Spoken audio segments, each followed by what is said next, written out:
రైతు సోదరులందరికీ నమస్తే. వెల్కమ్ టు మంచివాడు యూట్యూబ్ ఛానల్. ఈ వీడియోలో కనిపిస్తున్న పొంగనూరు కపిల ఆవు మరియు పొంగనూరు కోడిదూడ ఆంధ్రప్రదేశ్ రాష్ట్రం అనంతపురం జిల్లా హిందూపురం టౌన్ కి చెందిన కె కలిముల్లా గారు అనే రైతు సోదరుడివి. ఈ ఆవుకు రెండవ లాక్టేషన్ లో 6 నెలల క్రితం ఈ కోడిదూడ పుట్టింది. ఈ ఆవుకు పొంగనూరు సెమన్ వేయించడం ద్వారా ఈ కోడిదూడ పుట్టిందని చెప్పారు. ఆవు హైట్ 31 ఇంచెస్ ఉందని చెప్పారు. కలిముల్లా గారు ఈ ఆవుని మరియు కోడిదూడని రెండింటిని అమ్మాలనుకుంటున్నారు. ధర 57,000 రూపాయలు చెప్తున్నారు. ధర తగ్గించే అవకాశాలు కూడా ఉన్నాయని చెప్పారు. కొనుక్కోవాలనుకున్న వారు కలిముల్లా గారి ఫోన్ నంబర్ ఈ వీడియో క్రింద ఇవ్వడం జరిగింది. కాంటాక్ట్ అవ్వండి.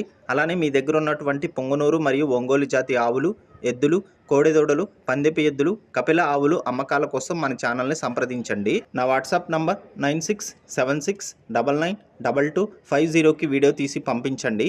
గమనిక, మన ఛానల్ రైతులకు ఉపయోగపడే ఛానల్ కాబట్టి తప్పకుండా మన ఛానల్ని సబ్స్క్రైబ్ చేయండి. ఈ వీడియోని లైక్ చేయండి. ధన్యవాదాలు.